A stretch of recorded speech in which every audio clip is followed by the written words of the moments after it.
Voici 5 personnes qui se disent harcelées et qui se disent quelque part aussi trahies, car c'est une de leurs proches qui pratiquerait ce harcèlement. Voici sur ce plateau 3 d'entre eux, Thierry, Cédric et Stéphanie. Thierry, Cédric et Stéphanie se disent harcelés par un de leurs supérieurs hiérarchiques. Leur vie professionnelle serait devenue un cauchemar depuis l'arrivée de cette personne dans l'entreprise qui, de son côté, persisterait à ignorer le problème. Bonsoir à tous les trois. Vous n'êtes pas seuls, 2 de vos collègues également sont avec nous dans le public, car vous êtes 5 à être venus sur le plateau de Sans aucun doute. Nous allons voir un reportage, donner des coups de fil dans quelques instants.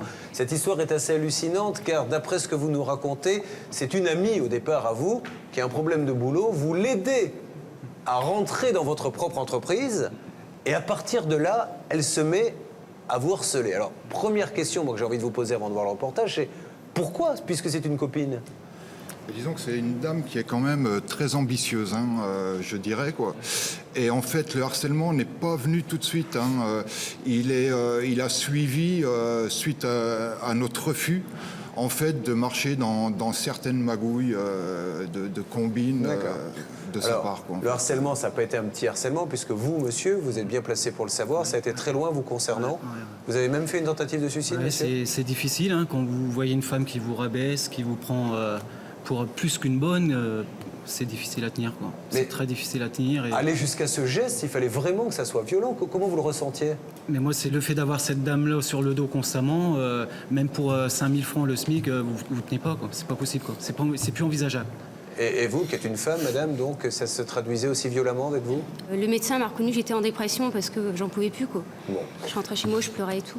Nous allons donc regarder maintenant cette enquête. Elle est signée Stéphane Martin, une enquête pour essayer de comprendre ce qui se passe donc dans cette entreprise concernant ces 5 personnes. Sont-elles ou pas harcelées par un collègue ou l'un des supérieurs ? Nous allons essayer d'en savoir plus maintenant. Regardez ces images. Arrivé un moment, moi, je suis quand même tombé dans une dépression. Je ne pouvais plus me lever, aller travailler. Non, il n'y a plus de vie normale. D'ailleurs, je ne vis même plus, c'est clair. En 1 an, vous pouvez être détruit complètement. Complètement. Elle m'a gâché la vie.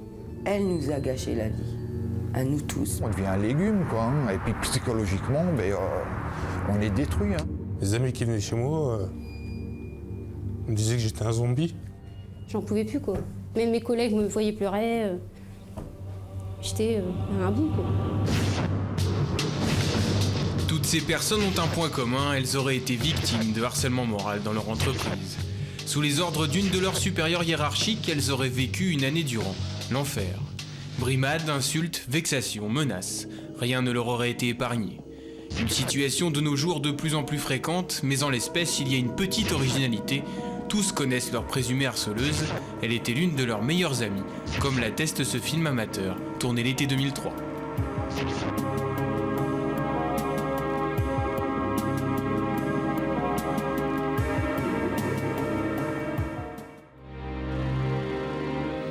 Leur histoire débute à l'automne 2003, leur amie intègre l'entreprise de nettoyage industriel qui les emploie.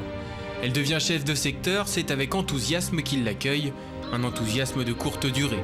Progressivement, les rapports entre le cadre et ses subordonnés se dégradent. Parmi eux, Thierry Thionville, son ami le plus proche, s'interroge. Il ne la reconnaît plus. Elle était embauchée par cette société donc le 8 octobre 2003. Et une semaine après, j'ai reçu une lettre recommandée parce que mon comportement était dilettant par rapport à l'entreprise, quoi. Comme si on me mettait un coup de couteau dans le dos, quoi. Thierry se sent trahi.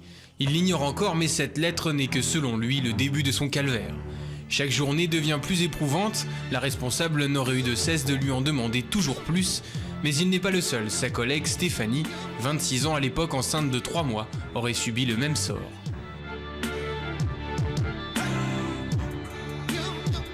Les humiliations, il y en a eu. Que ça soit devant mes collègues ou je suis allée toute seule avec elle, elle se gênait pas, quoi.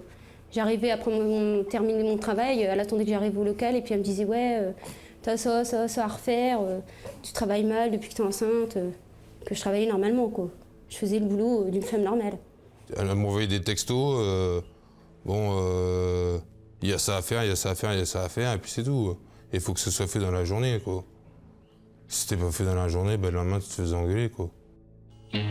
Le travail de Thierry et de ses collègues consiste à nettoyer les parties communes des HLM de sa ville. Chaque employé se voit attribuer un secteur déterminé. À la base, Thierry doit nettoyer 4 à 5 immeubles. Mais du jour au lendemain, la supérieure aurait multiplié par 2 sa somme de travail, soit plus de 80 étages à faire en une journée, une mission devenue impossible. Explication. Ouais, 37 minutes et demie pour nettoyer un bloc comme ça, qu'on va dire. Donc c'est impossible, hein, sans t'arrêter. Sans changer l'eau, t'étales de la merde, quoi, après. Hein. Oui, en courant. En courant, sans s'arrêter. Hein. Et ce n'est pas tout, puisque les immeubles supplémentaires que Thierry doit nettoyer se situent dans les quartiers dits sensibles, et les mauvaises surprises sont monnaie courante. Détritus en tout genre, déjections humaines et animales, et parfois seringues. Consciencieux et professionnel, 2 mois durant, Thierry tente de supporter son traitement de choc, en vain.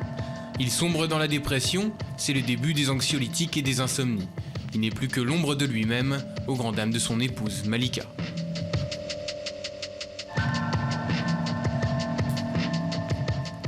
Moi, je vivais ça très mal. Je rentrais aussi parce que je travaille. Je rentrais, j'étais angoissée, sur les nerfs. J'arrivais même pas à me faire à manger, juste à faire à manger aux enfants. Puis j'étais pas bien non plus dans ma tête. Là, j'ai vraiment craqué. J'étais voir un médecin. C'est là qu'il a diagnostiqué que je faisais une dépression. Il m'a donné un traitement antidépressif. Donc après, j'ai continué à travailler, quoi, si tu veux. Mais j'ai quand même perdu 10 kilos en un mois de temps. Au cours de notre enquête, nous découvrons que Thierry et Stéphanie ne seraient pas seuls. 2 autres salariés de l'entreprise prétendent être harcelés. Affectés, les victimes présumées hésitent à témoigner, pourtant 2 nouveaux employés acceptent à leur tour de s'exprimer face à nos caméras. J'ai un local où il y a le matériel. C'est un local qui sert en même temps de bureau pour les autres employés. Et elle m'interdisait l'accès du local. Donc si j'ai pas le matériel, je peux pas faire mon travail correctement. Suite à ça, je me fais réprimander, voire après des avertissements, parce que j'ai pris un avertissement quand même suite à ça. Selon eux, la supérieure leur aurait mené la vie dure et les aurait contraints à effectuer un certain nombre de tâches dans l'illégalité la plus totale, le tout pendant leurs heures de travail. Écoutez plutôt. On a fait, je me souviens notamment sur une semaine, on a fait 3 déménagements au noir, pour lesquels elle a été rémunérée quand même. Hein. Bon, nous, on était pendant nos heures de travail, donc c'est du temps quand même qu'on a passé à pas faire notre boulot sur notre chantier, encore une fois, quoi. On me demande de tirer des meubles, de sortir des machines à laver. Il faut que je descende ça du 4e étage sans ascenseur, tout seul. Il faut que je tienne la porte à l'entrée. Il faut que je tire la machine à ras terre. Et il faut que je charge ça à 1 mètre de hauteur dans le camion après, quoi. Je faisais le travail de 3 personnes et en ayant la promesse, bien sûr, que le lendemain, j'ai quelqu'un pour m'aider, bien entendu. Tout comme Thierry et Stéphanie, nos 2 hommes tentent de faire face à la surcharge de travail qui leur aurait été infligée. Une erreur qu'ils vont payer au prix fort. Cédric, 24 ans, tente de mettre fin à ses jours. Dans un instant, la suite de notre enquête. Le climat qui régnerait dans l'entreprise serait délétère. La situation de Thierry, Cédric et Stéphanie va-t-elle évoluer dans le bon sens? Sur le plateau de Sans aucun doute, Julien Courbet et son équipe vont parvenir à entrer en contact avec le dirigeant de la société. C'est qu'est-ce que vous faites pour calmer le jeu? Peut-être qu'elle a raison de son côté sur certains points, peut-être qu'eux aussi ont raison sur d'autres. N'y a-t-il pas moyen de séparer ces gens-là pour que... J'ai écrit à monsieur Romain Thierry pour le rencontrer. Oui, il y a eu un empêchement de l'arrêt maladie, attendu, hein. j'ai eu un empêchement ensuite. Et ensuite, il n'y a pas pu y avoir cette rencontre. Oui, j'ai attendu 1 heure dans le bureau. Alors on me donne rendez-vous et il n'y a personne, quoi. C'est bizarre quand même. Alors, Sur le plateau, la tension est à son maximum, les nerfs lâchent. il y a un de vos employés qui est en larmes là parce qu'il est en train de craquer nerveusement, ce qui vous prouve aussi que tout ceci n'est pas du cinéma, monsieur, et venir sur un plateau de télévision pour dire des choses pareilles. Donnez le micro à votre ami, s'il vous plaît, donnez-lui. La suite, dans un instant.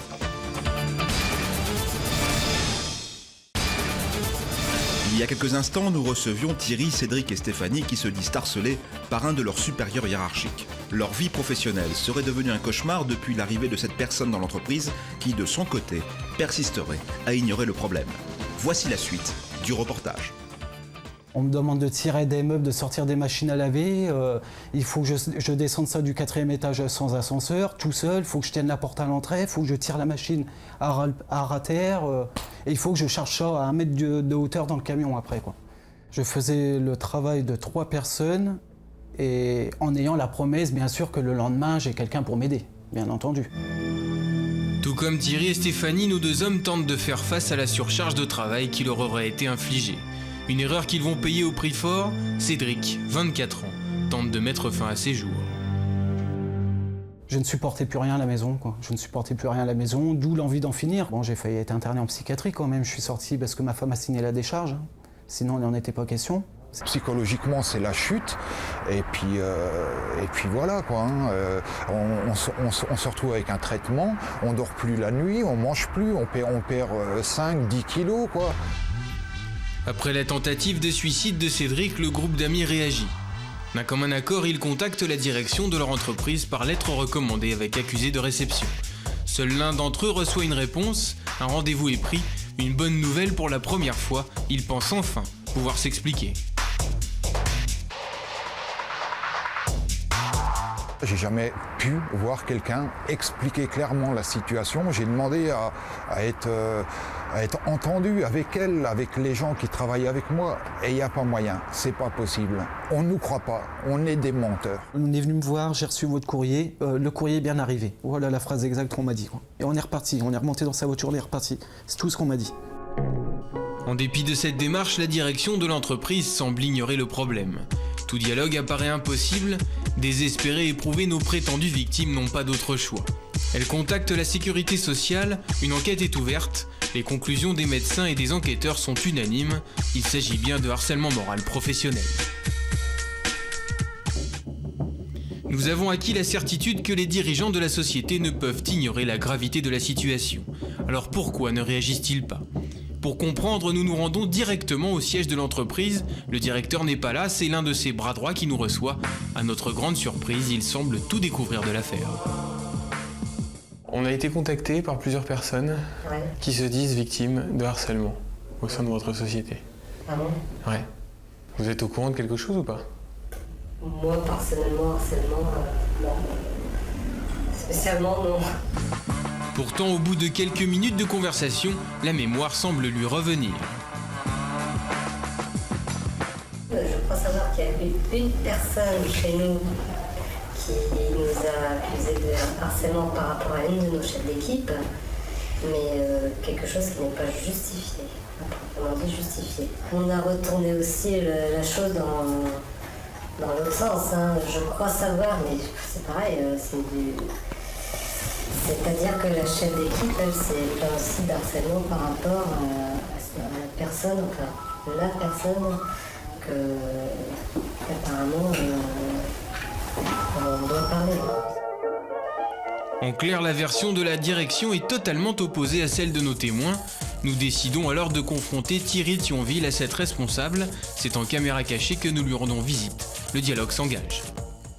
Je pourrais vous parler ? Non, je suis en rendez-vous là. Oh. C'est pourquoi ? Pour les problèmes qu'on a eus ensemble. Il faut qu'on prenne rendez-vous parce que là je suis en rendez-vous et je peux pas du tout faire attendre. Il y a quand même des mots assez graves qui ont été lancés de deux côtés. On parle de harcèlement, etc. C'est pour ça que c'était... vous dites être harcelé par lui. Et inversement ? Voilà. Non mais je suis au courant de l'histoire, donc vous inquiétez pas, c'est pas la peine de me repréciser des choses. C'est donnant-donnant de toute façon, hein. C'est pas un tout blanc et l'autre tout noir, hein. Je suis désolée. Vous avez bien entendu, notre interlocutrice reconnaît avoir eu des mots avec Thierry, une attitude selon elle justifiée par son comportement. Chaque partie campe sur ses positions au grand désespoir de Thierry et ses collègues. Ils sont aujourd'hui tous suivis par un psychiatre et sous anxiolytique. Certains ont démissionné ou ont été licenciés, d'autres sont en arrêt maladie. Leur seul recours, porter l'affaire devant le tribunal des prud'hommes. Mais une chose est sûre, aucun d'entre eux n'acceptera de retravailler dans de telles conditions. Le traumatisme semble trop profond. Je demande pas grand chose, qu'elle perde son salaire, qu'elle voie ce que c'est, puis qu'on me laisse travailler, quoi. C'est tout ce que je demande. Les ravages du harcèlement quand il a lieu, un reportage signé Stéphane Martin. Qu'attendez-vous aujourd'hui de cette émission sans aucun doute ? Travailler tranquillement sans cette personne-là, quoi. Tout simplement. Alors, on va demander à vos amis qui sont également avec nous sur le plateau, dans le public, comment comprenez-vous, expliquez-vous que malgré la gravité des faits, puisqu'il y a eu tentative de suicide, lettre recommandée, on continue à ignorer le problème ? Moi, le problème, c'est que c'était une amie à moi et à mon épouse. Donc après, elle a tenté de mettre mon collègue Cédric contre moi, donc elle y a réussi. Il faut préciser que Thierry a été licencié pour harcèlement moral sur sa présumée harceleuse. D'ailleurs, la médecine du travail est intervenue auprès de la direction afin qu'elle mette fin au harcèlement moral dont la présumée harceleuse serait la victime. Donc moi je l'ai appelé et cette personne devait nous convoquer, on n'a jamais eu de convocation. Donc ça s'en est arrêté là, Cédric je lui parlais plus, on se parlait plus, et c'est tout quoi. Alors justement, on va donner la parole à Cédric. Est-ce qu'effectivement, vous avez eu l'impression qu'elle vous a mis l'un contre l'autre? Oh, ben, elle a monté beaucoup de monde. Disons qu'elle aimait bien former des conflits. Et dès qu'elle voyait que ça fonctionnait, on essayait surtout pas de le résoudre, quoi. C'était primordial, quoi. Ça s'est fait avec toute l'équipe. Hein. Dans toute l'équipe, qui ne s'est pas engueulé à cause d'elle, quoi. Ouais. Malika, c'était devenu l'enfer, et c'est l'enfer. Prenez le micro, Malika. Alors, psychologiquement, comment vous pouvez m'expliquer qu'elle ait eu ce comportement avec des amis? Je ne sais pas. Tout ce qu'elle a su faire, de toute façon, c'est détruire aussi les couples. Les mariages, elle a su les détruire. Ça a eu lieu, ça? Elle a essayé avec moi-même et avec Cédric. Comment a-t-elle pu ou aurait-elle pu essayer de détruire votre mariage? Ah ben, c'est mon doudou, je t'appelle mon doudou, c'est le mien, toi tu peux pas. En parlant de votre mari? Ah oui, c'est mon doudou, tout à fait. Pour moi, je pouvais pas l'appeler mon doudou, et avec elle. Et puis c'est oui, je vais manger au resto avec ton copain, patati, patata. Et ça a failli marcher? À un moment donné, vous vous êtes posé des questions? Ben oui, parce qu'il s'envoyait pas mal de textos quand même. Et elle me le disait, hein, qu'elle envoyait des textos. Hein. Alors on va demander maintenant à Stéphanie, vous n'êtes pas les seuls dans cette entreprise, vous n'êtes pas que 5, c'est un grand groupe. Comment les autres réagissent? Est-ce que vous avez un traitement, vous, j'allais dire, de faveur sur ce harcèlement, où tout le monde y a le droit, où c'était vraiment dirigé contre vous? Ben moi, je sais que je suis interdite du secteur, c'est que ma soeur elle habite. J'ai pas le droit d'y accéder parce qu'elle a dit que c'était un lieu privé. Et la dernière fois qu'on a été la voir, le 23 mars, que je l'ai vue sur le site avec ma soeur, elle a dit que si je continuais à aller sur le secteur, c'est ma soeur qui aurait des représailles. Votre soeur qui travaille aussi dans l'entreprise? Oui.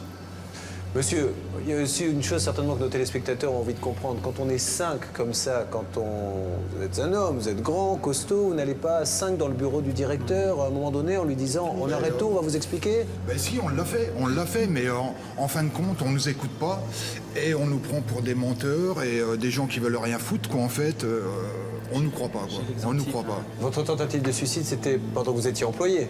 C'était pendant que j'étais employé, j'étais en dépression, donc le moment de reprendre le travail, j'ai pas voulu, quoi. Mais j'ai pas voulu, quoi. C'était la fuite, en fait. Hein. C'était la fuite pour pas venir retravailler sans perdre mes droits, quoi. Mais ça ne les alerte pas que un employé, essaie de se suicider, qu'il y ait un rapport de la sécurité? Vous voyez bien, mon collègue le dit lui-même, c'est un zombie.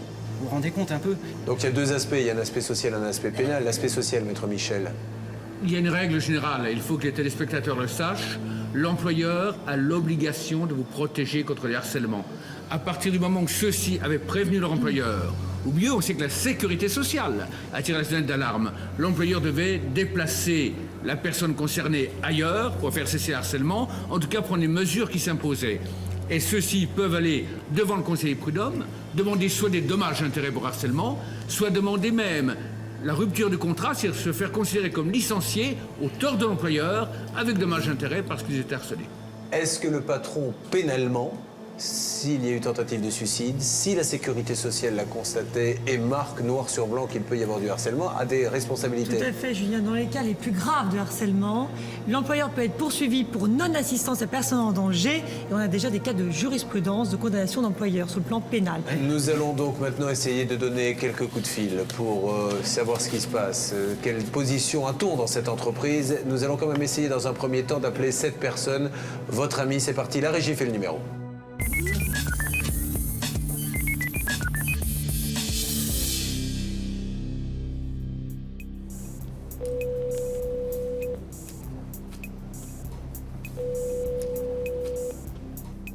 Oui. Allô? Oui, allô? S'il vous plaît. Allez, vas-y. Ah bon, il n'y a pas moyen de la joindre aujourd'hui, là? Non, je ne sais pas. C'est la part de qui? C'est de la part de Thierry Romain. Bah, là, elle n'est pas à l'agence, là. D'accord. Au revoir. Au revoir. Essayons d'avoir maintenant, si vous le voulez bien, le directeur de la société La Régie. Fait le numéro. Dans un premier temps, impossible d'obtenir les responsables de la société. Nous convenons d'un rendez-vous téléphonique avec un dirigeant en fin d'après-midi. Nous avons maintenant une possibilité d'avoir un dialogue avec celui qui était le grand patron à l'époque, qui n'est plus maintenant car il y a restructuration. Ce responsable, nous pouvons l'avoir au téléphone. Nous allons demander à la régie de faire le numéro.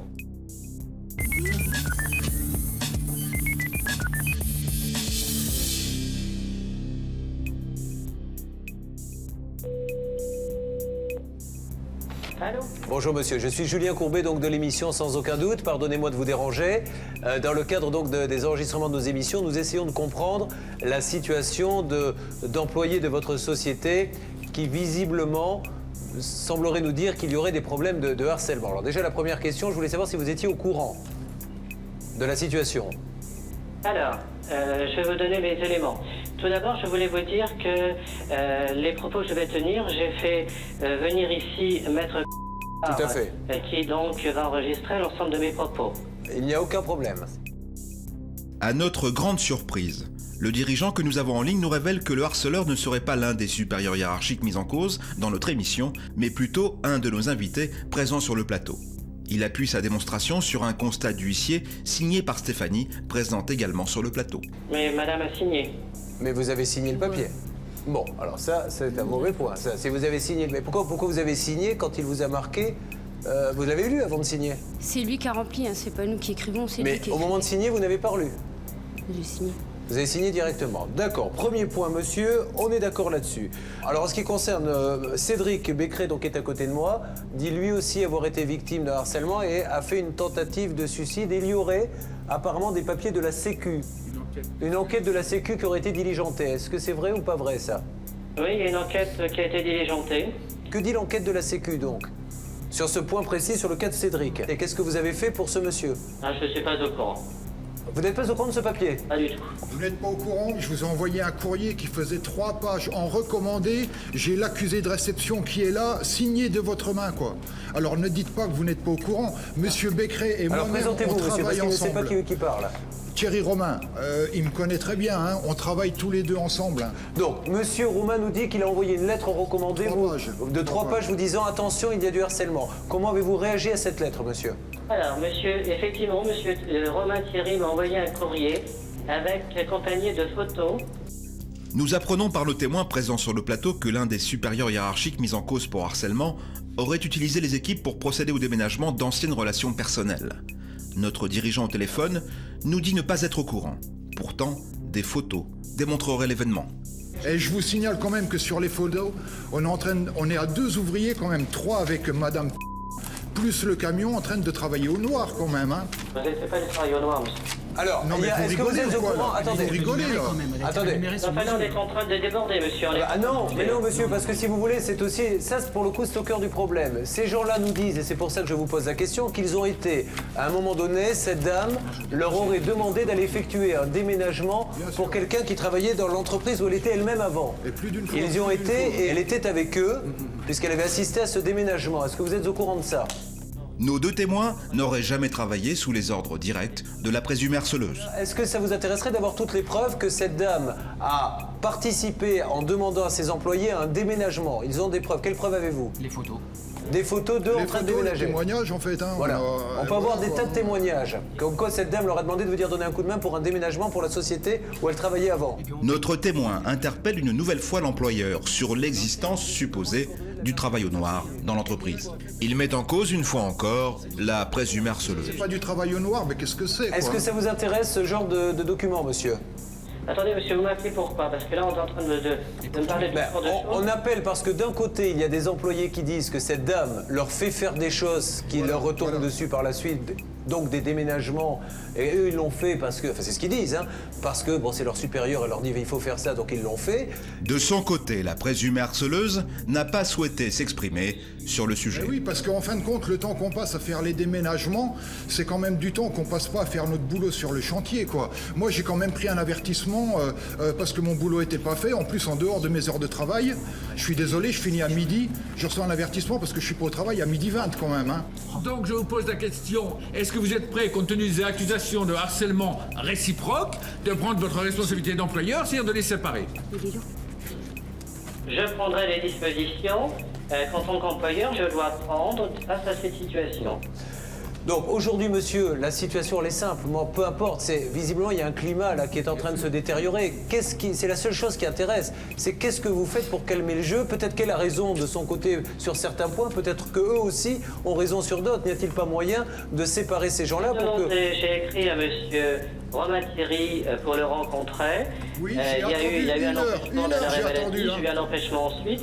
Et ensuite, il n'y a pas pu y avoir cette rencontre.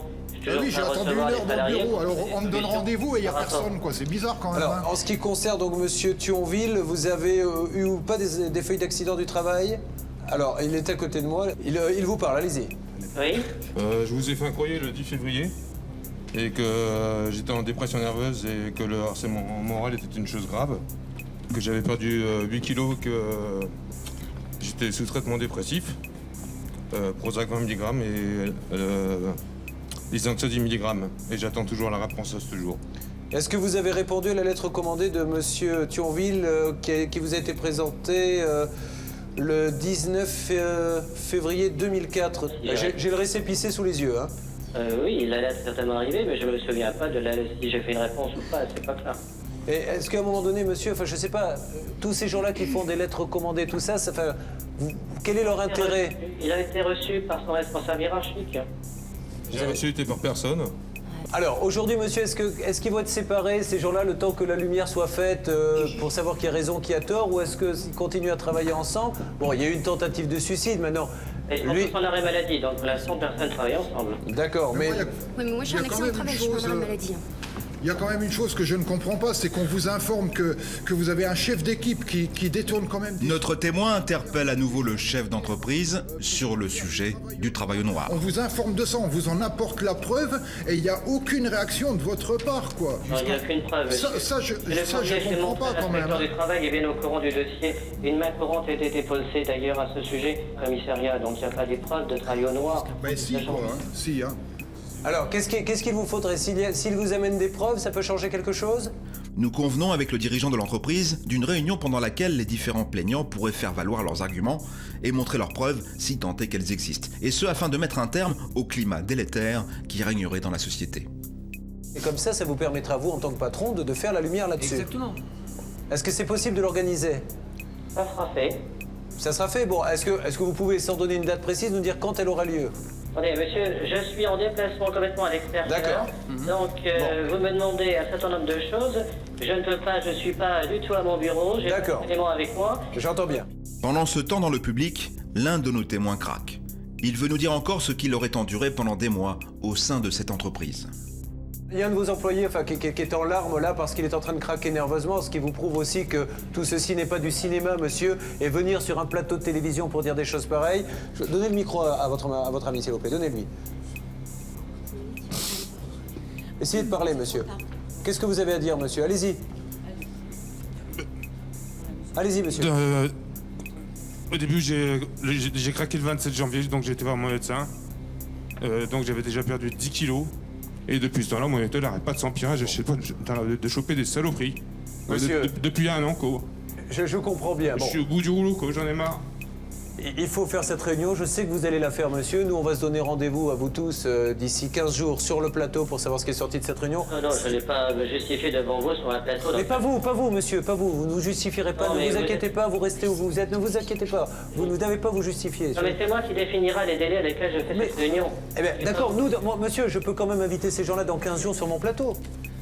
Je Oui, peux. si vous voulez. Vous êtes gentil. Donc, à ce moment-là, ils me diront si C'est ça sur bouge. la place publique, il y a quand même des éléments aussi de notre côté. Mais oui, monsieur, c'est pour ça qu'il faut, voilà, moi j'ai 5 personnes en plein désarroi, je vous dis, essayez de les recevoir. Si vous les recevez dans 15 jours, c'est bien, si c'est dans un mois, dans 2 mois, c'est vous qui décidez de toute façon. Dans 1 an, si vous le souhaitez. Moi, dans 15 jours, je ferai un point avec eux parce que j'ai des personnes, en tout cas, une chose est sûre, c'est qu'on ne pourra plus dire qu'on n'était pas au courant. Il y a eu une personne qui a fait une tentative de suicide, j'ai un homme en pleurs, là, qui est en train de trembler tous les membres de son corps. Voilà, donc si un truc arrive, monsieur, on ne pourra pas dire qu'on n'était pas au courant, c'est tout.